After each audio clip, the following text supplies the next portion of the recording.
The sun blazed relentlessly outside, casting harsh streaks of gold through the kitchen windows and turning the air inside the house thick and heavy with heat.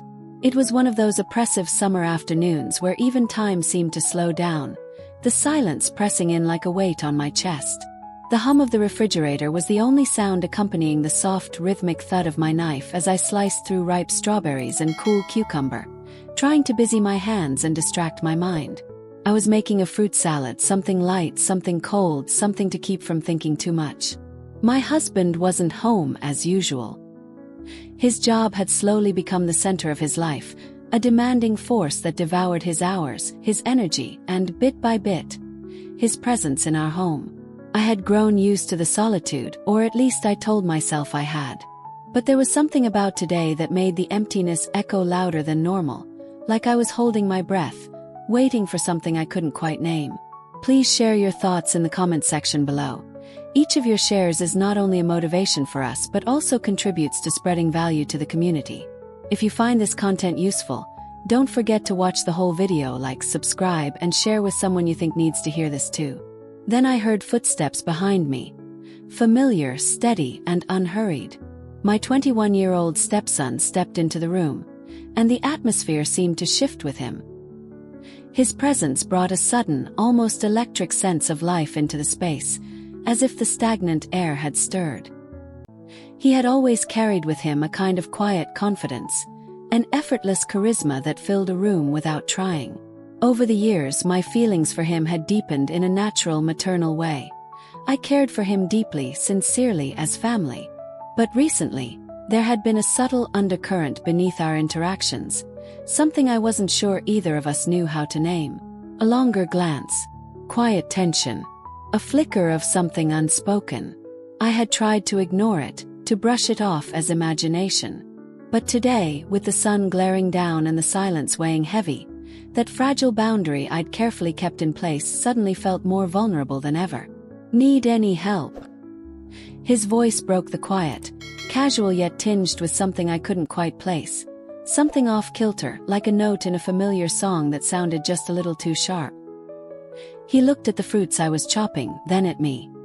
His gaze lingering just a fraction longer than usual, and I felt a soft flutter of unease stir in my chest. It was subtle, but unmistakable. I forced a smile, trying to brush off the sudden discomfort, and handed him the knife. "Sure, you can start with the cantaloupe."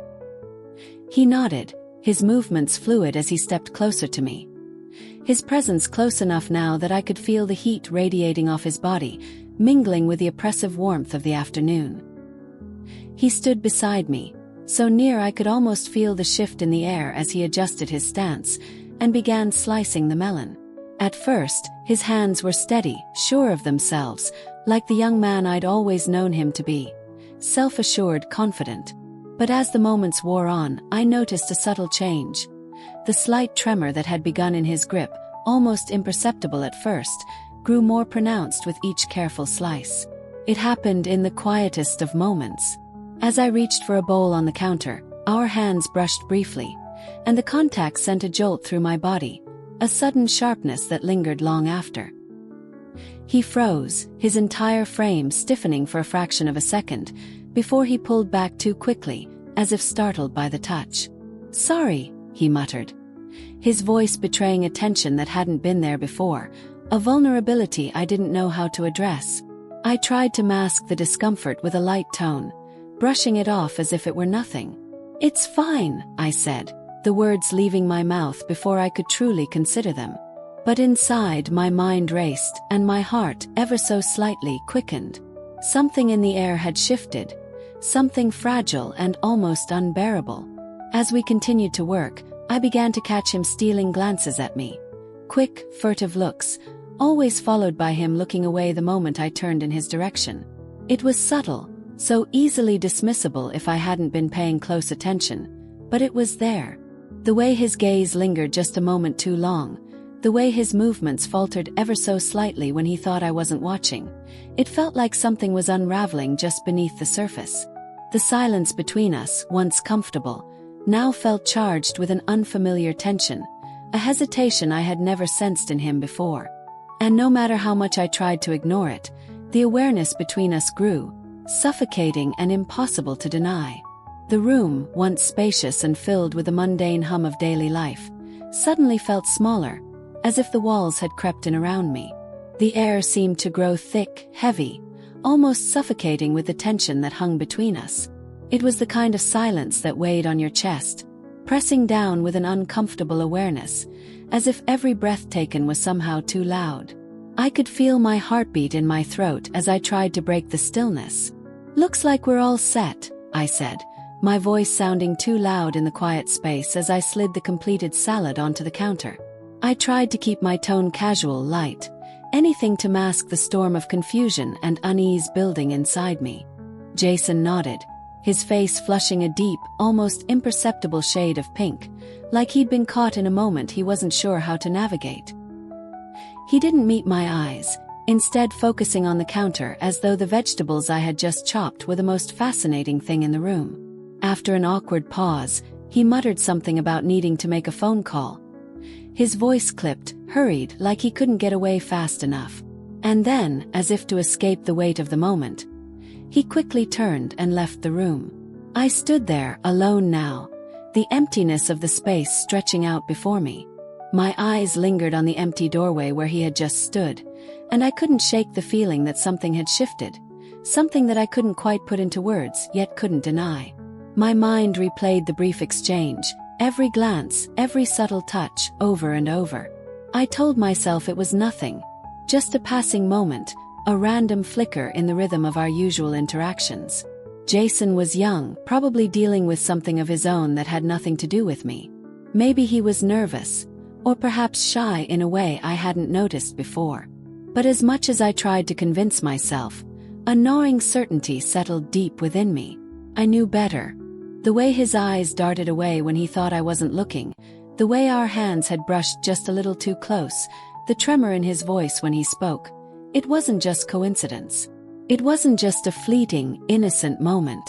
It all felt deliberate, even if he hadn't meant it to be.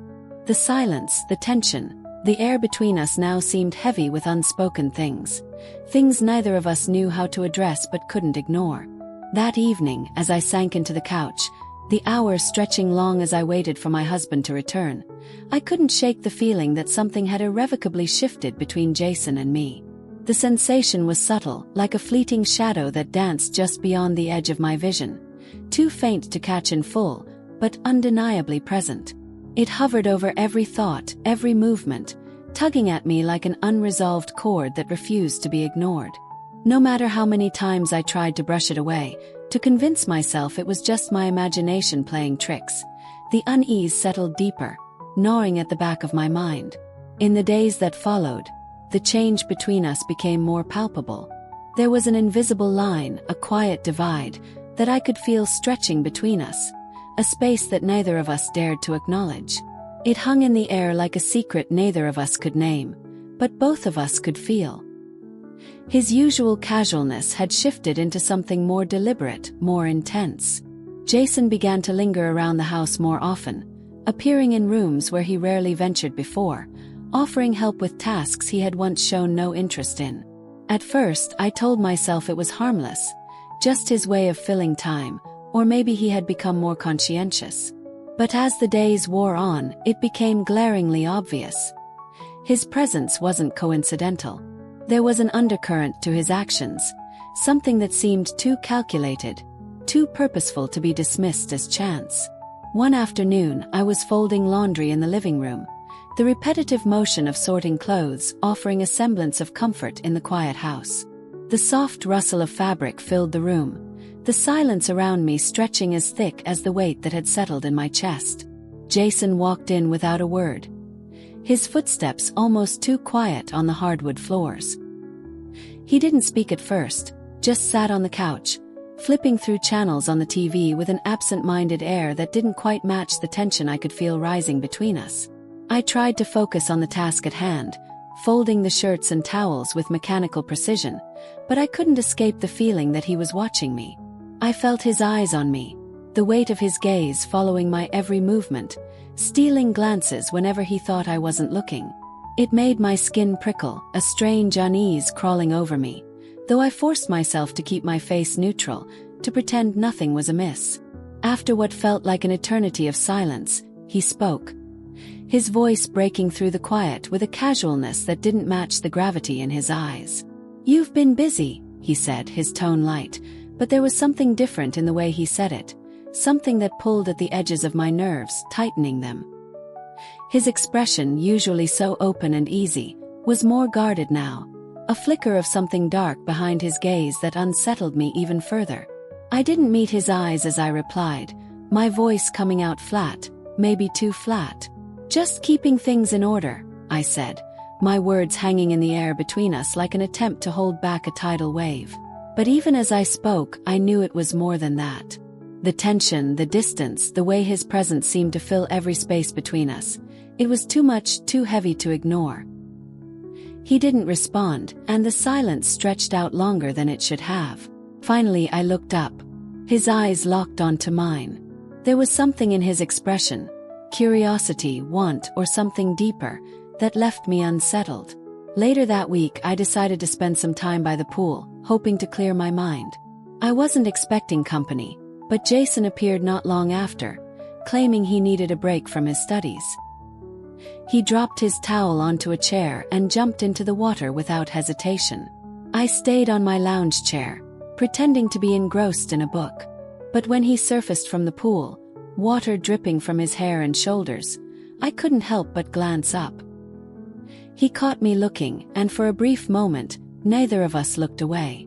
"Not getting in?" he asked, his voice light but his eyes heavy with meaning. "No," I said, shaking my head. "I'm fine here." He swam closer to the edge, resting his arms on the side of the pool. His gaze stayed on me in a way that felt far too intimate. I felt the heat rise within me, not from the sun but from the tension between us. "You've been quiet lately," he said, his tone softer now. I shrugged, trying to deflect. "Just tired, I guess." Jason didn't push further, but the way he looked at me made it clear he wasn't buying my answer. After a while, he climbed out of the pool, grabbing his towel and drying off. As he walked past, water droplets fell onto the hot pavement. I felt my heart race in the quiet moments after he left. I sat there, replaying everything in my mind. I couldn't deny that something was happening, something I wasn't ready to talk about. And the way he looked at me, the way he lingered near me, it wasn't innocent anymore. It was deliberate. And the weight of it was impossible to ignore. It was late at night, and the house was quiet. I had gone to the kitchen for some water, hoping to clear my mind. The air felt thick, not just from the summer heat, but from the tension that had been building over the past few weeks. I didn't expect to see Jason there, shirtless and leaning against the counter as he rummaged through the fridge. "You're up late," I said, trying to sound casual, though my voice betrayed the nervousness I felt. "Couldn't sleep," he replied without looking at me. He closed the fridge and turned around, his eyes meeting mine. Something in his expression made my breath catch, a mixture of vulnerability and boldness I hadn't seen before. For a moment, neither of us spoke. The silence between us was loud, filled with words neither of us dared to say. I could feel the weight of his gaze, the way his eyes lingered, not on the glass in my hand, but on me. "I've been meaning to ask you something," he said, his tone hesitant. I tilted my head, trying to play it off as nothing. "What's that?" He hesitated, then took a step closer. "Do you ever feel like you don't belong where you are?" The question caught me off guard. I searched his face, unsure of how to answer. "What do you mean?" "Yes." He spoke, his voice soft. "Like you're meant for something else. Something more. Like you're stuck in a life that doesn't really fit you." I didn't know how to respond. The honesty in his words, the way they mirrored feelings I had buried deep inside, left me shaken. Before I could think of an answer, he stepped closer again, close enough that I could feel the warmth of his presence. "Jason," I started, but he cut me off. "I know this is wrong," he said quickly, his voice trembling. "I know I shouldn't feel this way, but I can't stop. I've tried and I can't." I stared at him, my heart pounding so loudly I was sure he could hear it. "We can't," I whispered, my voice barely audible. He didn't move. Didn't look away. "I think about you all the time. I try not to, but I can't help it. You're all I see." His words hung in the air, raw and unfiltered. I wanted to tell him to stop, to leave, to pretend this conversation never happened. But I couldn't. When he reached out, brushing his fingers lightly against my arm, it felt like fire. I should have pulled away. Should have told him this was impossible. Instead, I stood frozen, letting the moment stretch into something it shouldn't have been. Then it happened. His lips touched mine, tentative at first but quickly deepening. The kiss was electric, overwhelming, and entirely wrong. I pulled back abruptly, tears in my eyes. "This can't happen," I said, my voice breaking. Without waiting for his response, I turned and left the room, leaving him standing there in silence. The next morning was unbearable. The air between us was thick with everything left unsaid. I avoided looking at Jason, focusing instead on mundane tasks, hoping to regain some sense of normalcy. But every time he entered the room, my pulse quickened, and I felt the weight of his presence. At breakfast, he sat across from me, unusually quiet. My husband chattered about work, oblivious to the tension crackling between Jason and me. I nodded along, pretending to listen, but my mind was elsewhere, replaying the kiss over and over. After my husband left for work, Jason lingered in the living room. I tried to avoid him, but when I walked past, he called out softly, "Can we talk?" Froze. I knew I couldn't avoid this conversation forever. Without a word, I turned and sat down on the edge of the couch, keeping as much distance as possible. "I'm sorry," he began, his voice filled with regret. "I never should have. I didn't mean to make things harder for you." I shook my head, my hands clasped tight in my lap. "Jason, what happened last night? It can't happen again. It crossed the line." "I know," he said quickly, leaning forward. "I know it's wrong. But I can't pretend I don't feel the way I do. You mean more to me than anyone else ever has." His words cut through me like a knife. I wanted to tell him to stop, to leave me alone. But the sincerity in his voice made it impossible. "This isn't fair," I said finally, my voice trembling. "Not to you, and definitely not to your father." He flinched at the mention of his father, but he didn't back down. "I can't help how I feel," he said, his voice barely above a whisper. "I know you feel something too. Don't tell me you don't." The truth hung heavy between us. I couldn't deny it anymore. I had felt something I couldn't explain or justify. But that didn't make it right. "What we feel doesn't matter," I said firmly, though my voice wavered. "We have to let go, Jason. We can't do this to him." He looked at me with a mix of pain and determination. "I don't want to hurt him," he said. "But I can't pretend this isn't real. You're the only person who's ever made me feel this way." Before I could respond, the sound of a car pulling into the driveway shattered the moment. My husband was home early. Jason and I exchanged a panicked glance, and he quickly stood up, retreating to his room without another word. As I watched him disappear down the hallway, I felt an ache in my chest that I couldn't explain. Lines had been blurred, boundaries broken, and nothing would ever be the same again. My heart was torn between guilt, loyalty, and something I dared not name. And for the first time, I wasn't sure what I would do next. Thank you for staying with us. If you find it interesting and useful, please subscribe, like, and share so you don't miss the next video. Thanks.